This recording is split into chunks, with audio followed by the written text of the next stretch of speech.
What's happening, sports fans? We're about to tee off on another great top recruit interview. Napua Glossner from Scripps Ranch Golf is joining us. She is going to be golfing at K-State.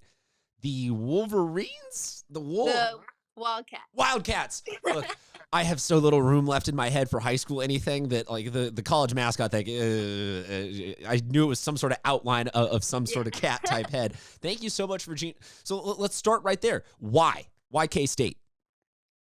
So I was looking at a school that would offer me a full ride just because I don't really want to deal with student loans. So that was like my top priority. And I just started talking to schools that would follow my golf accounts on social media, and I wasn't really actually looking at Kansas State, but then they started following me. They reached out, and I was like, and then I looked into their program, and the assistant coach is a swing coach, and that's like a big bonus. And I went on a visit there in November of 2018. I really like the campus, and their the players and the coaches are super nice. I just love the environment there in Kansas. And so once they offered me a full ride, I just couldn't let that pass, Well, what was that moment like? That had to be pretty awesome to get the call. Was it an email? Was it a call? Did they do this in person? Walk us through actually getting that offer.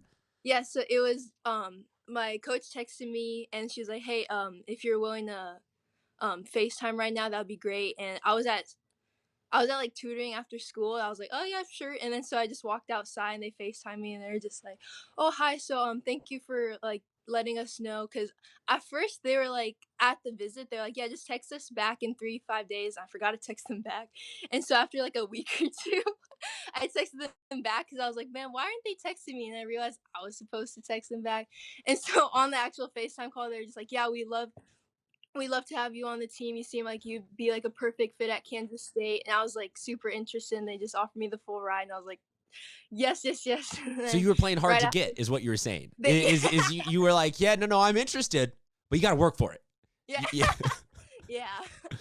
Yeah, so right after the call, I called my parents, and they were just like so excited. It was like one of the best days ever. I was going to say that having that chain of phone calls, getting one good one coming your way, and then being able to tell mom and dad, look, all the hard work. Because I think that a lot of people don't realize that, yes, the athlete themselves that we were talking to puts in a bulk of the work, but this is a lot of mom and dad driving you around and putting up with, I mean, are your parents golf people? Do they like golf? Okay, well, that helps. They love golf. That definitely probably has helped through the journey here.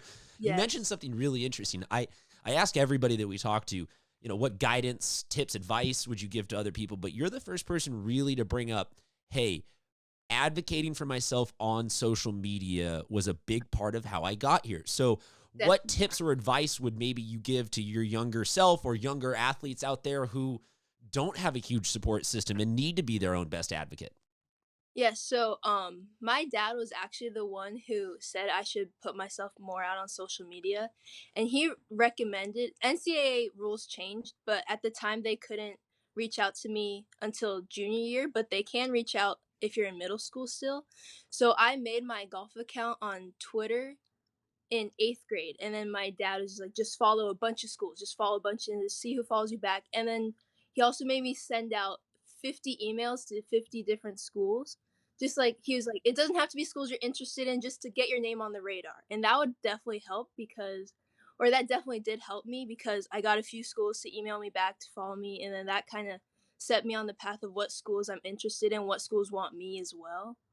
And so that's what I tell a bunch of golfer parents now, like, because I volunteer for a golf organization, and parents ask me like, "Oh, how did you commit? Like, what did you do?" And I just tell them like, just send emails out as fast as you can. It doesn't matter if they're in 7th grade, 8th grade. It's about getting your name out there so coaches like know who you are. They just like remember you. And I feel like that's a lot of parents definitely love that advice. Now, are you talking about using your own social media to do this, or because you've mentioned a couple of times that you had a golf account, you keep everything separate? I mean, it seems like there's still some tricky situations there and potholes to avoid.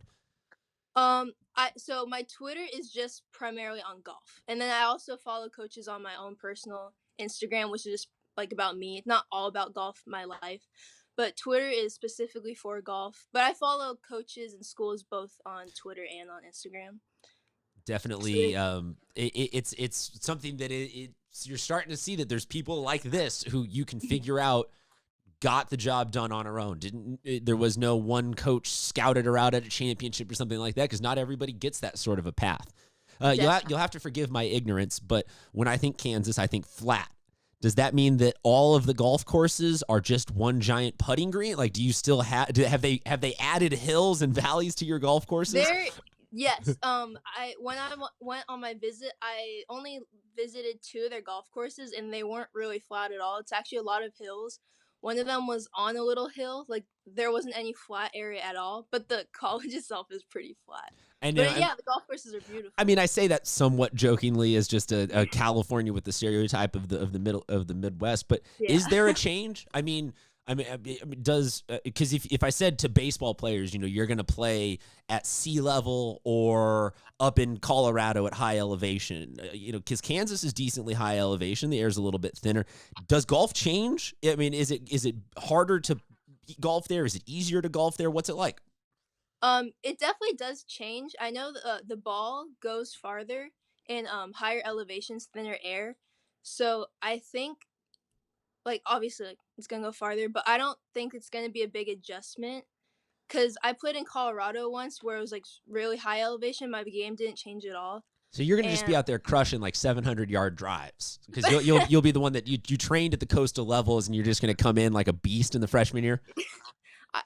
I hope so. Yeah. Knock on wood. Yeah. Knock out. Not promising too much. Not for just in the national championship. What? Huh? Who says that?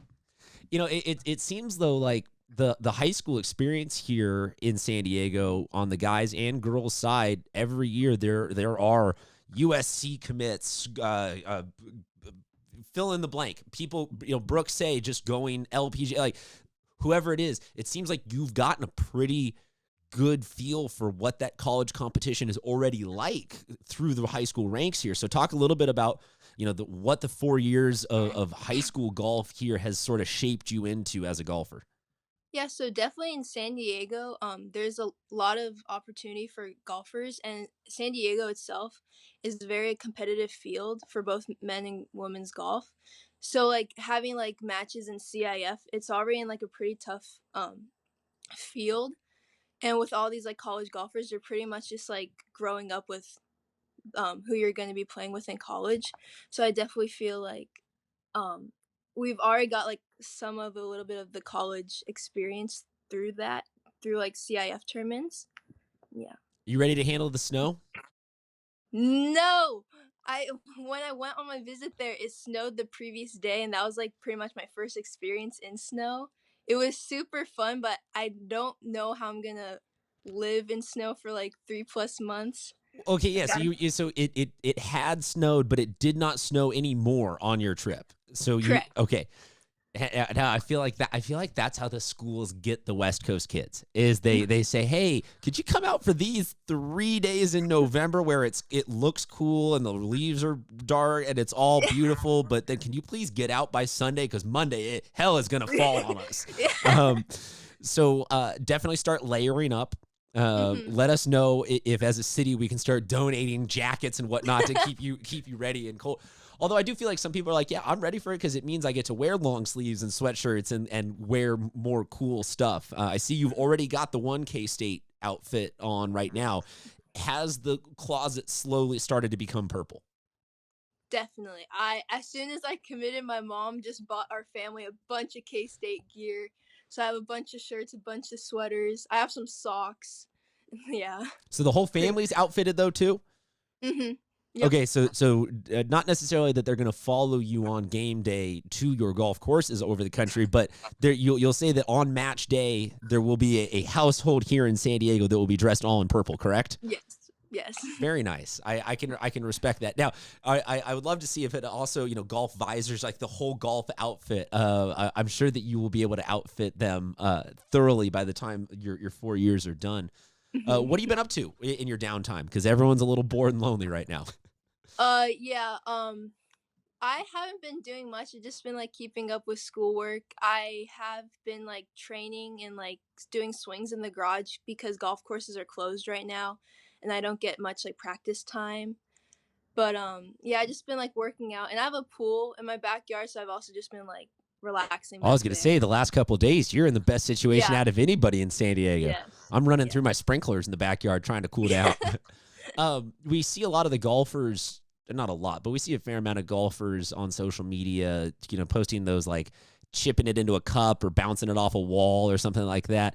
I mean, have we reached that point of quarantine for you that you're just like putting in random corners of the house, or are you able to put golf away for a few days and be like, I can do without damaging all of our nice walls here in the house? I can stay away from that. I've like just putted a little, but not like the crazy cup ball into the cup challenges. Not there yet.